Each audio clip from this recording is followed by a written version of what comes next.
नमस्कार दोस्तों, कैसे हैं आप सब लोग। दोस्तों मैं सोहन सिंह अपने YouTube चैनल डियर मैथ्स 81 पर आप सभी लोगों का हार्दिक स्वागत करता हूं। दोस्तों मैं आपके सामने एक बार पुनः एक शानदार और छोटा सा टॉपिक लेकर आ गया हूं, लेकिन टॉपिक बहुत ही शानदार है और इंफॉर्मेटिव है उन लोगों के लिए जो सैलरी लेते हैं, जो वेतन भोगी लोग हैं। ऐसे कर्मचारी चाहे वो सरकारी हो चाहे नॉन सरकारी हो, यानी कि गवर्नमेंट या नॉन गवर्नमेंट दोनों हो सकते हैं, जो वेतन लेते हैं। तो सरकार वेतन लेने वाले लोगों से इनकम टैक्स लेती है। वो इनकम टैक्स जो लेती है उसका एक स्लैब बनाया गया है, उस स्लैब को समझते हैं न्यू टैक्स रेजिम। ध्यान से देखना दोस्तों, जो न्यू टैक्स रेजिम मैं आपको बताने जा रहा हूं ये अगले फाइनेंशियल ईयर के लिए लगेगा, यानी कि 2025 और 26। फिलहाल तक का जो समय है 2024 और 25, उसका तो टैक्स पुराना, जिसे हम अब तक नया बोल रहे थे, अब वो पुराना हो चुका है, ओल्ड टैक्स रेजिम। ठीक है, 2024-25 जो अब तक लगेगा, लेकिन जो अगला सत्र चलेगा 25-26 वाला, उसमें आपका न्यू टैक्स रेजिम काम करेगा। ये कर्मचारी के ऊपर है वो कौन से को चूज करता है। लेकिन अब जो 1 फरवरी 2025 को हमारी माननीय वित्त मंत्री सीतारमण जी ने जो बजट पेश किया है, उसमें जो न्यू टैक्स रेजिम आया उसको समझते हैं बहुत ध्यान से। ठीक है दोस्तों, आपके सामने मैंने एक छोटा सा टेबल बना दिया है। New tax regime financial year है 2025 से 26। जब हम सरकार को टैक्स देते हैं अपनी इनकम पर, तो उसमें क्या होता है, न्यू टैक्स जो भी टैक्स रेजिम बनता है उसमें छोटी छोटी स्लैब बनाई जाती हैं कि यहां से यहां तक इतना प्रतिशत टैक्स लगेगा, यहां से यहां तक इतना प्रतिशत टैक्स लगेगा। तो जो न्यू टैक्स रेजिम आया है 2025-26, उसमें जो हमारी टैक्स की स्लैब्स बनाई गई है वो कुछ इस तरीके से है दोस्तों। 0 से 4 लाख की जो इनकम आपके पास है, यानी कि ऐसे कर्मचारी जिनकी इनकम 0 से 4 लाख के बीच होगी, उन्हें कोई भी टैक्स नहीं, यानी कि उस राशि पर कोई भी टैक्स नहीं बनेगा, नील रहेगा। फिर इसके बाद जो नेक्स्ट 4 से 8 लाख तक की इनकम है उस पर आपको 5% टैक्स देना पड़ेगा। 0 से 4 का मतलब 4 खत्म। फिर अगले जो 4 लाख होंगे, यानी कि ऐसा व्यक्ति जिसकी इनकम 8 लाख है, ठीक है, पहले 4 लाख पर कोई आपको टैक्स नहीं देना। उसके बाद जो अगले 4 लाख हैं, 4 से 8 लाख वाली इनकम है, उस पर आपको 5% टैक्स देना होगा। तो 4 से 8 का मतलब 4 ही तो लाख बने हैं, उस पर जो आपको टैक्स देना हो 5%, यानी कि 4 लाख का 5% हो जाएगा 4 पंजे 20। ठीक है, 4 पंजे 20, यानी कि उस राशि पर आपको देना पड़ेगा टैक्स 20,000। इसके बाद हम चलते हैं अगली स्लैब पर, वो है 8 से 12 लाख। 8 से 12 लाख में भी आपके कितने बनते हैं, 4 लाख ही बनते हैं, लेकिन उस पर जो टैक्स आपको देना है दोस्तों वो देना है 10%। तो जो अगले 4 लाख ये आए हैं उन पर आपको टैक्स देना होगा 10%। तो 4 लाख का 10% होगा मेरे दोस्तों 40,000, जो आपके सामने मैंने टेबल में लिख दिया है। सिंपली आप कैलकुलेट कर सकते हैं, कोई घबराने वाली बात नहीं है। इसके बाद जो अगले 12 से 16 लाख तक की इनकम है, देखिए दोस्तों यहाँ पहले मैं आपको स्लैब बता रहा हूं, फिर हम समझेंगे कि क्योंकि अभी फिलहाल में जो बजट वाली वीडियो बन रही है उसमें आपको बताया जा रहा है कि 12 लाख तक की इनकम में टैक्स 0 है, वहां भी चलेंगे। लेकिन पहला आप स्लैब के हिसाब से समझ लीजिए कि किस किस स्लैब में कितने प्रतिशत टैक्स आपको देना होगा। तो वापस आइए, 12 से 16 लाख, यहाँ 4-4 लाख की स्लैब बनाई गई है। 12 से 16 लाख का जो आपका टैक्स इनकम होगी दोस्तों टैक्सेबल, उसमें आपको 15% टैक्स देना होगा, यानी कि इन 4 लाख पर आपको 15% देना होगा। तो 15 चौक हो जाएंगे 60, यानी कि वो हो जाएंगे 60,000 रुपए। फिर इसके बाद 16 से 20 लाख वाली इनकम पर आपको देना होगा 20%, यानी कि 4 लाख का जो 20% होगा, 4 दूनी 8, वो हो जाएगा 80,000 रुपए। फिर इसके बाद 20 से 24 वाली टैक्सेबल इनकम पर आपको जो टैक्स देना होगा वो 25% होगा, 25 चौक हो जाएंगे 100, यानी कि वो हो जाएगा 1 लाख रुपए। इसके बाद जो 24 लाख से ऊपर की इनकम होगी टैक्सेबल, उस पर आपको कुल मिलाकर 30% टैक्स देना होगा। ठीक है दोस्तों, ये तो था टैक्स की स्लैब। इस टैक्स की स्लैब में जो आपका टैक्स बनेगा, ठीक है दोस्तों, वो कुछ इस तरीके से सामने आपके टेबल में रख दिया गया है। अब यहां समझने वाली बात यह है, आपको कहा गया है कि जो 12 लाख तक की इनकम वाले पर्सन हैं, ठीक है दोस्तों, और ऐसे व्यक्ति जो 12,75,000, जिनकी इनकम 12,75,000 है, उनके लिए टैक्स का क्या सिस्टम रहेगा हमें ये समझना है। सबसे पहले आपके पास एक पॉइंट मैंने लिख दिया, स्टैंडर्ड डिडक्शन, जिसे हम बोलते हैं मानक कटौती। मानक कटौती बोलते हैं इस पॉइंट को। सबसे पहले आपकी ग्रोस इनकम निकाल ली जाएगी। जितना भी आपने पूरे एक साल में यानी कि 12 महीने में पैसा कमाया है, उस पैसे को हम बोलेंगे आपकी ग्रोस इनकम, GI। उसे निकालने के बाद सबसे पहला आपका काम क्या होगा, उससे आप स्टैंडर्ड डिडक्शन वाली राशि को घटा देंगे, जितनी भी वो इनकम है। ठीक है दोस्तों, चलिए यहां चलते हैं। मैंने एक नॉर्मल सा उदाहरण ले लिया आपके पास। यहां पर हम ले लेते हैं 12,75,000। तो जब आप 12,75,000 से स्टैंडर्ड डिडक्शन को माइनस करेंगे तो जो आपकी टैक्सेबल इनकम होगी, वो हो जाएगी मेरे दोस्तों 12 लाख। तो जो टैक्स है वो आपको 12 लाख पर देना है। चलिए, आपकी इनकम क्लियर हुई। कौन से वाली इनकम? जिस पे आपको टैक्स देना है, इसे बोलते हैं हम टैक्सेबल इनकम। उस टैक्सेबल इनकम को निकालने के बाद आप आते हैं स्लैब में। तो आपकी जो इनकम है वो यहां तक बैठेगी। 12 लाख पर आपका काम खत्म हो जाएगा आके। उस हिसाब से जो आपका टैक्स होना चाहिए मेरे दोस्तों, वो होना चाहिए 20 और 40 टोटल मिलाकर हो जाएगा 60,000। ठीक है, इसे रफ करते हैं, थोड़ा सा आगे बढ़ेंगे। आपकी जो टैक्सेबल इनकम है वो 12 लाख है, और उस 12 लाख पर जो आपका टैक्स बना है वो बना है 20,000 प्लस 40,000। तो टोटल जो आपका टैक्स फिलहाल हो गया है 12 लाख की इनकम पर, वो हो गया है 60,000 रुपए। कितना हो गया मेरे दोस्तों? 60,000 रुपए। अब आप सोचेंगे कि 12 लाख पर कहा गया है कि 0% जीरो टैक्स देना होगा। वही पे अब एक नई चीज आएगी आपके पास। धारा है 87A। 87A, इस धारा में सरकार ये कह रही है कि जिस व्यक्ति की इनकम, टैक्सेबल इनकम, ध्यान से सुन लेना, टैक्सेबल इनकम 12 लाख रुपए तक है, उस व्यक्ति को रिबेट मिलेगी, यानी कि छूट मिलेगी। चाहे उसका टैक्स कितना भी है, वहां से उसका टैक्स हो जाएगा शून्य। कितना हो जाएगा भैया? शून्य टैक्स हो जाएगा। कब? जब उसकी टैक्सेबल इनकम होगी 12 लाख रुपए। लेकिन जैसे ही उसकी इनकम 12 लाख से ऊपर कूदेगी, जैसे ही उसकी इनकम 12 लाख से ऊपर कूदेगी, कौन से वाली इनकम? टैक्सेबल इनकम, यानी कि जिस इनकम पर उसे टैक्स देना है, अगर वो 12 लाख से ज्यादा हो जाएगी तो फिर आपको दूसरी स्लैब में जाना पड़ेगा। 12 से 16 लाख वाली स्लैब में जाएंगे तो आपका टैक्स, वो जो छूट आपको रिबेट मिल रही थी, वो नहीं मिलेगी। ठीक है दोस्तों, चलिए उसे भी कैलकुलेट करेंगे थोड़ा सा अलग लेकर। लेकिन यहां आपका पॉइंट मेन ये है कि अगर किसी भी व्यक्ति की टैक्सेबल इनकम 12 लाख है तो वहां पर उसका जो दे कर होगा, यानी कि देने वाला जो टैक्स बनेगा, वो आपका रहेगा शून्य। धारा 87A के तहत आपको रिबेट मिल जाएगा।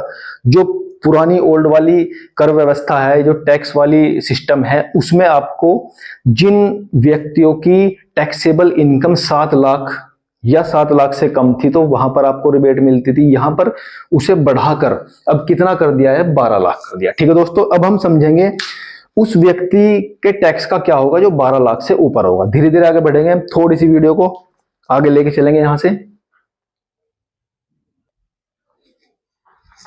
दोस्तों, यहां पर हमने इनकम ले ली है 14,75,000 रुपए। ठीक है, 12 लाख से ऊपर है, क्योंकि 12 लाख का फंडा तो आप समझ गए, सिंपल।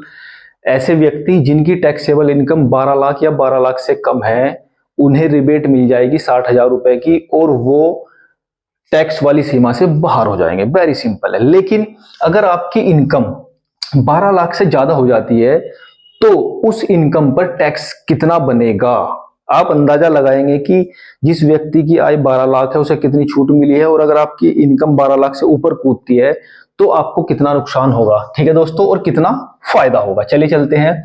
12 लाख से ऊपर की इनकम होगी हमारे पास। देखिए, ये जो इनकम है 14,75,000 रुपए है। आपको यहां पर एसडी मिल जाएगा, तो जो टैक्सेबल इनकम हो जाएगी, टैक्सेबल इनकम आपकी बन जाएगी 14 लाख, क्योंकि 75,000 आप इसमें से माइनस करेंगे एसडी, यानी कि स्टैंडर्ड डिडक्शन। उसे माइनस करने के बाद जो आपकी इनकम बची है टैक्सेबल वाली, वो है 14 लाख। अब इस 14 लाख वाली इनकम पर आप टैक्स लगाएंगे अकॉर्डिंग टू स्लैब। पहले 0 से 4 लाख पर आपको कितना टैक्स देना है? 0। उसके बाद जो अगले 4 लाख, 4 से 8 लाख है उन पर आपको देना है 20,000, 20,000 प्लस। उसके बाद जो अगले 4 लाख है 8 से 12 वाले, उन पर आपको देना है 40,000 प्लस। अब यहां तक आपके हो गए 12 लाख। 12 लाख की जो अगली स्लैब है वो 12 से 16 है, लेकिन हमारी जो इनकम है वो 14 लाख है। इसका मतलब हमारे पास जो आगे बचे हैं वो एक्स्ट्रा बचे हैं 2 लाख रुपए। उन 2 लाख रुपए पर आपको जो टैक्स देना होगा 15% होगा, यानी कि 15%। 2 लाख का 15%, 2 लाख का 15%, 15 दूनी 30 हो जाएंगे। देखिए ऐसे निकाल लेंगे आप, 2 लाख का 15% आप निकालेंगे डिवाइडेड 100, 0 से 0 कैंसिल हो गया, 2000 की गुणा 15 में करेंगे, 15 दूनी 30,000 हो जाएंगे। तो ये हो जाएगा आपका 14 लाख पर टैक्स। 20,000 और 40, 60 और 30 होगा टोटल मेरे भाई, ये होगा टोटल टैक्स। कितना हो गया? 60 और 30, 90,000 हो गए हैं। ये आपका टैक्स बना। लेकिन इसके बाद जो आपका टैक्स बनता है, इस टैक्स पर आपको एक कर और देना पड़ता है, जिसे हम शिक्षा उपकर बोलते हैं, वो होता है 4%। ये आप सभी को देना पड़ता है अलग से। जो भी आपका टैक्स बनता है उस टैक्स का आप 4% अलग से निकालेंगे, यानी कि 90,000 का 4% निकाल लेंगे आप। 0 से 0 कैंसिल हो गए, 9 चौक 36, यानी कि 3,600 रुपए। ये 90,000 टैक्स ये बना। और जो शिक्षा उपकर आपको अलग से इस टैक्स पर देना है वह है 4%, तो 90,000 का 4% हो गया 3,600। तो जो टोटल टैक्स हो गया वो हो गया 90,000 प्लस 3,600, यानी कि 93,600 हो गया। ठीक है दोस्तों, ये था अगर आप 12 लाख से ऊपर आपकी इनकम कूदती है, उस स्थिति में आपको कितना टैक्स देना होगा। इस तरीके से आप सिंपल तरीके से न्यू टैक्स रिजीम में अपनी टैक्सेबल इनकम पर उस टैक्स को कैलकुलेट कर सकते हो जो आपको सरकार को देना है। ठीक है दोस्तों, यहां सबसे बड़ी बात क्या है कि सरकार ने यहां इस वाली टैक्स स्लैब में क्या बहुत ही शानदार सा काम किया है सभी कर्मचारियों के लिए, कि पहले जो रिबेट वाली स्लैब थी वो सिर्फ 2 थी। पहले क्या था? 0 से 3 लाख, फिर 3 से 7 लाख और फिर 7 से 10 लाख। ठीक है, लेकिन वहां आपको सिर्फ 2 ही स्लैब में छूट मिल रही थी रिबेट की, 0 से 3 और 3 से 7 लाख वाली में। लेकिन यहां क्या कर दिया, आपको 3 स्लैब में रिबेट मिल रही है। बहुत ही शानदार अब की बार जो न्यू टैक्स रेजिम आया है इसमें आपको लाभ मिलने वाला है, बहुत ही अच्छा लाभ मिलेगा। अगर आप इसी इनकम को, जितनी इनकम हमारी ये 14,75,000 थी, अब हम इस इनकम को पुराने वाले टैक्स रिजीम से, यानी कि जो 0 से 3 लाख वाला टैक्स रिजीम था उसमें कैलकुलेट करेंगे और देखेंगे कि कितना अंतर आएगा। यहां पर हमारा जो इस स्थिति में टैक्स बना है वह बना है 93,600। इसे यहां पर नोट कर लेते हैं, 93,600। आप थोड़ा सा अंदाजा लगाएंगे कि आपको कितना फायदा होगा। चलिए वीडियो को थोड़ा सा रोकते हैं और आगे चलते हैं।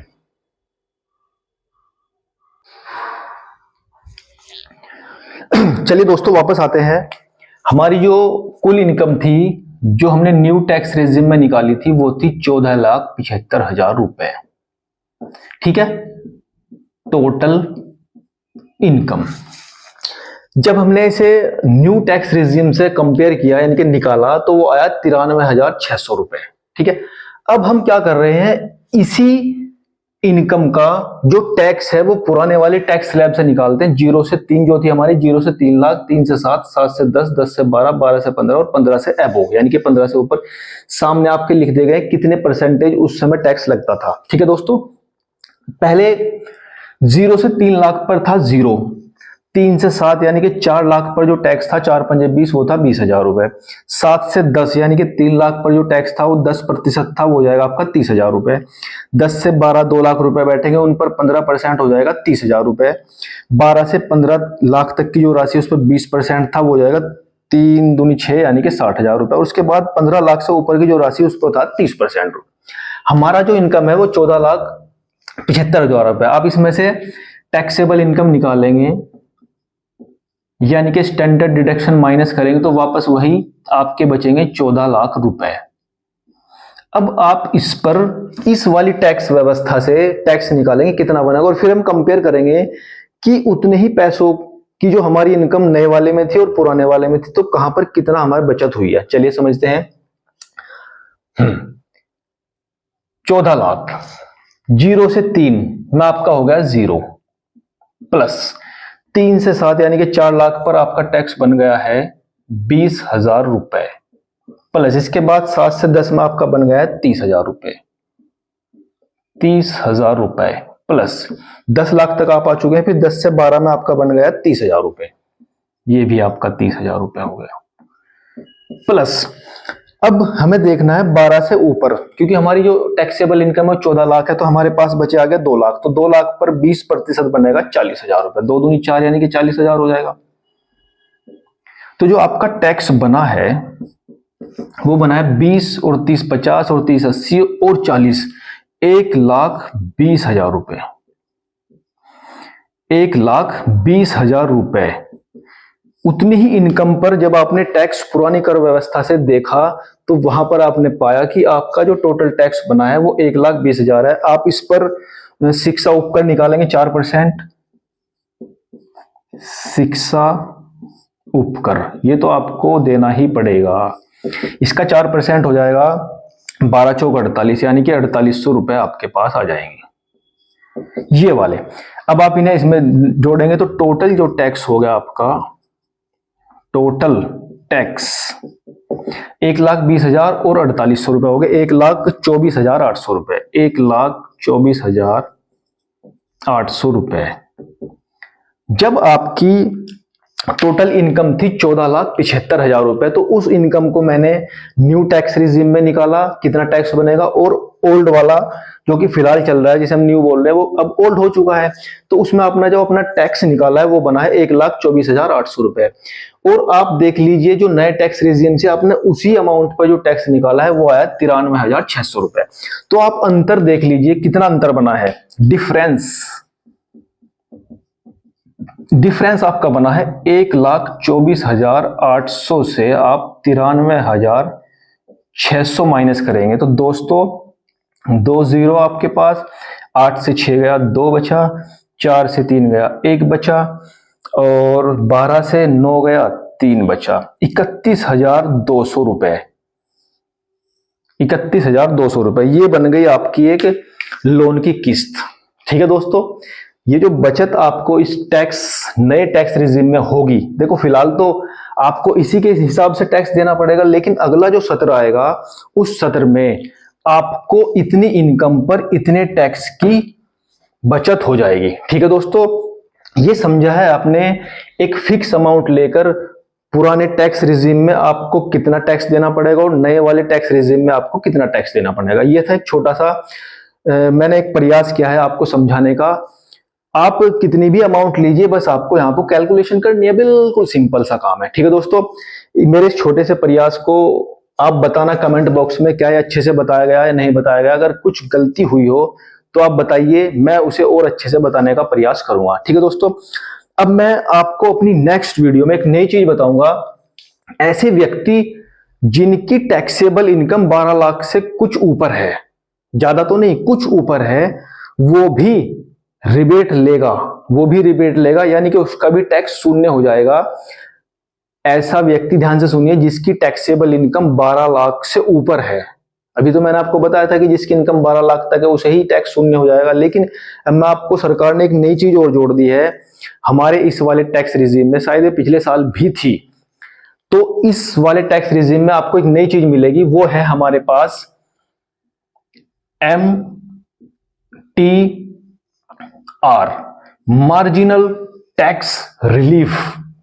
ठीक है, ये उन व्यक्तियों के लिए है, कुछ व्यक्ति ऐसे होते हैं कि मान लिया उनकी जो टैक्सेबल इनकम है बेचारों की 12,01,000 रुपए हो गई, तो क्या वो 1,000 रुपए की वजह से उन्हें भी 60,000 का नुकसान हो जाएगा? भाई जो 12 लाख तक इनकम रख रहा है उसे पूरा रिबेट मिल रहा है 60,000 रुपए का, लेकिन ऐसा व्यक्ति जिसकी जो टैक्सेबल इनकम है थोड़ी सी ज्यादा कूद गई है, तो भैया उसके साथ अन्याय नहीं होना चाहिए। तो उसके लिए सरकार ने क्या किया है, एक मार्जिनल टैक्स रिलीफ दिया है, लेकिन उसे समझने के लिए आपको नेक्स्ट वीडियो देखनी पड़ेगी। ठीक है दोस्तों, इस वीडियो को करते हैं यहीं नमस्कार, धन्यवाद।